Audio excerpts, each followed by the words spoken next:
the two challenges we faced, the two biggest challenges, one was the fiscal deficit. When we came to power, it was the biggest ever fiscal deficit in our history. And second was the current account deficit, the external deficit.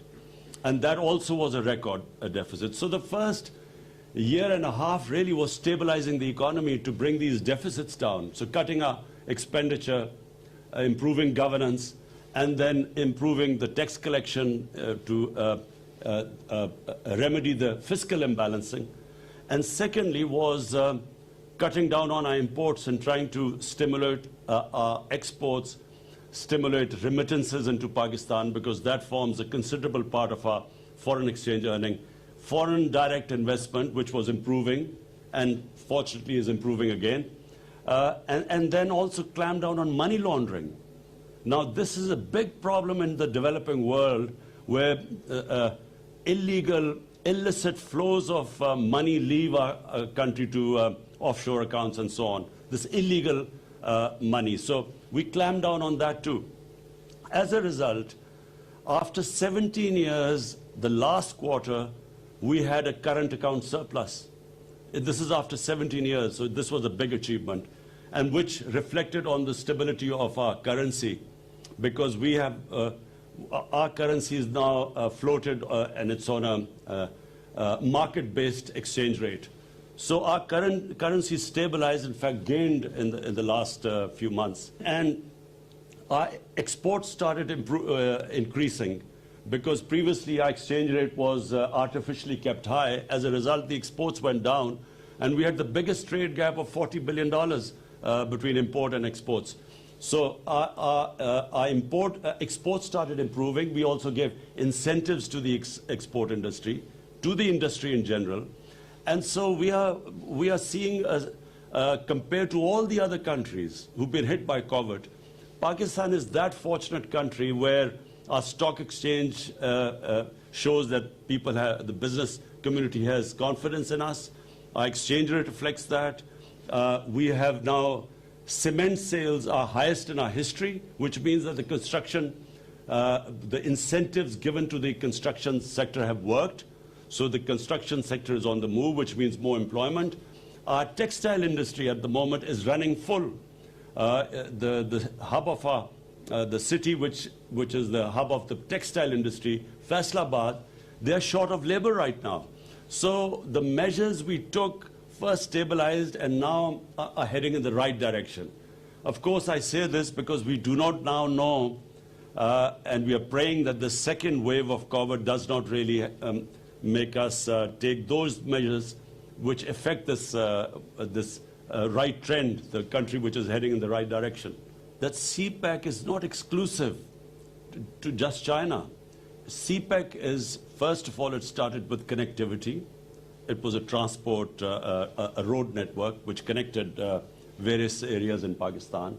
Secondly, it was about power generation. We were short of power, so we needed power generation, you know, to fuel the growing population and the growth rate. So now the second phase of CPEC is more than connectivity. It is special economic zones which we are opening up, and with special incentives there. It is about agriculture, where we really need help from China because their productivity in agriculture is much higher than in Pakistan. And it's about also these technology institutes which we want help from China because of digitalization of Pakistan, improving our e-commerce. So we need skilled labor for that. So that's also part of CPEC. But mainly it is about connectivity. It connects Pakistan to China, which is one of the biggest markets. It is also, you talked about the railway. First time in Pakistan's history, we are modernizing our railway. And it will completely revolutionize railway travel in Pakistan, which is called the ML1. And it connects Karachi right up to Peshawar. And the next phase, we want to connect it right through Afghanistan to Uzbekistan. So it will connect us to China. And also, we hope that there will be an east-west. Unfortunately, with India right now, we have a problem. And we hope that this will change with a new government, which is a moderate government. We have where we can resume normal relationship with India. But with Iran, if sanctions are lifted there, we then have a north to south, east to west connectivity, and Pakistan's special strategic location connects it to the biggest biggest markets, as well as the energy corridor. So we are really very well placed, and CPEC is a great opportunity to now move forward from here. And as I said, it's not exclusive to China. Anyone can become part of the CPEC. The key for us right now is Afghanistan. It's after a long time that there is a prospect of peace. For some reason, there were attempts for a military solution, and here's someone who kept saying that there was never going to be a military solution. Finally, the peace talks started, and Pakistan played a huge part in getting the Americans and the Taliban to sit on a table. And then it played another very difficult to get an intra-Afghan dialogue going. Now, unfortunately, the level of violence is growing in Afghanistan, and this is of concern to us because we believe that peace in Afghanistan has huge dividends, first of all to the people of Afghanistan, but then to people of Pakistan. It connects us right up to Central Asia. And as you quite rightly said, Central Asia has this huge untapped potential, which will be of great benefit to us and to Central Asia if they can connect right down. They're landlocked, and they can, through Gwadar, they can be connected to the world. So the great hope here is that there is these talks succeed and there is peace in Afghanistan. And apart from anything else, the tribal belt of Pakistan, the strip of land adjoining Pakistan and Afghanistan, they were devastated by the war on terror. And the best way to rehabilitate and to give employment to the people there is if there is peace in Afghanistan, and the adjoining areas will benefit the most from trading and connectivity. If someone asked me what was President Trump's greatest achievement, for me it is this resumption of the Afghan peace process. I feel that it was a great achievement of his because he literally forced this peace process to take place. And, the fact that after so many years there's a dialogue going on, no matter how difficult, and it was always going to be difficult, the longer the conflict, the harder it is to bridge that divide which that conflict creates. So I feel that President Trump did a great job here. And I'm convinced that President-elect Biden is not going to reverse this because there is no other solution. I mean, there is only one way forward. You can't have a conflict going on for 19 years and no result and expect that you keep doing the same thing over and over again and you expect a result in the next 19 years. So therefore, I think everyone will be trying to push this peace process. Let me just say one thing, that, we see our government as a facilitator, to facilitate the private sector. We believe that, the government's job is not to actually come into business, except in certain crucial areas. But in this field, we really believe that it's the private sector that needs to be encouraged and facilitated. So the answer is yes, this is the future, public-private partnership. And the sectors you mentioned are extremely important: agriculture, governance system, because the efficiency in governance system comes with e-governance. And we have actually set ourselves deadline when we want all our government departments to be on, e-government rather than the old paper pushing. Pakistan's retail sale is almost around 125 to 130 billion dollars. It's a huge market, 220 million people, young population. More than me telling you, I would like you to tell Dr. Hafiz, what are the sort of things you want us to do? How do we encourage people like you?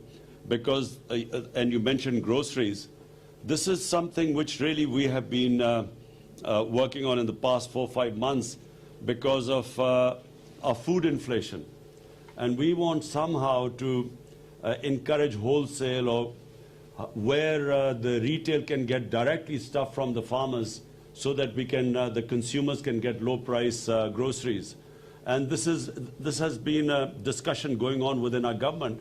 But we would love you to give your point of view. And Dr. Hafiz, since he heads the committee which looks at food inflation on a weekly basis, you know, he knows all about the efforts we are trying to make to somehow bring down the cost of vegetables and groceries. So we would really love you to give your input in this. We want 3 things. Number one, we want the actual farmers to get paid more, because at the moment they do not get paid much. The middleman gets most of the money.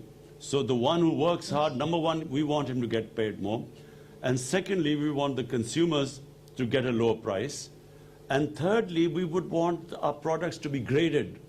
Problem is, this is, you know, Pakistan has some of the best fruits and vegetables in the world. Problem is, because we don't grade them, we cannot market them, we can't export them as well. So, you know, you have that expertise, so we would love to have that knowledge from you. And this government would really encourage any automobile investors in this country who, and especially who can export from Pakistan. So who can, you know, manufacture the automobiles here and then export. And we have given a series of incentives for them.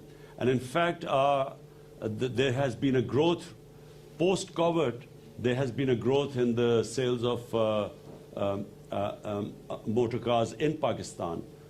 And secondly, we have also just come up with an electric vehicle policy.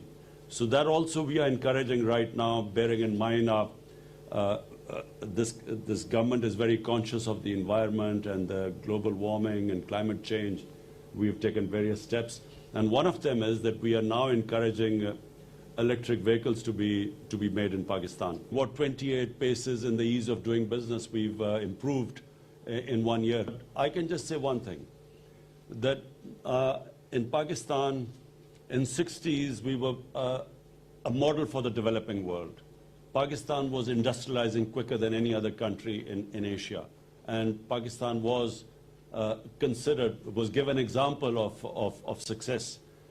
Unfortunately, 70s, we went the other way. We became more a socialist country. And so profit making almost became a crime at one point, which is sadly what happened in those days of, you know, where there were 2 camps, capitalism and communism. So we went that way in 70s, and that choked our industrial development. This is the first government in Pakistan since 60s which has made it a point that we want to make profit making easy for people. So we want to do everything to make it easy for investors to make profit in Pakistan. And so as a result, we are trying to remove all the impediments that were in the way of profit making. So that means dealing with regulations, with red tape, all the problems we were stuck with. And so we are moving in that direction, and it is reflected now, and especially in our construction sector, because that's one sector where 30 industries are attached to it. So once that gets going, the other 30 industries all start moving up. And that is where it has taken us almost a year to remove all the impediments that were in the way of the construction sector. And that's what we are trying to do in the small and medium industry. And Dr. Hafiz will tell you in the capital markets all the reforms that they're trying to make. So this Pakistan, the current Pakistan of the 220s, is all about creating wealth by industrializing, by making it easy for industrialists, and then using that wealth to lift up people out of poverty. And it's actually a model which China followed. Our biggest problem right now in Pakistan has been very expensive energy. We, unfortunately, the sort of power generation contracts we signed in the past the cost of that generation is unfortunately so high that we are almost 25% more expensive, producing more expensive energy in Pakistan compared to our competitors like Bangladesh and India. And I mean 25% more expensive energy to industry. And therefore, it has actually impeded our industrialization, which means wealth creation and which means our inability to sort of raise people out of poverty or even to pay our debts. So therefore, our biggest challenge has been now to provide affordable energy to our industry.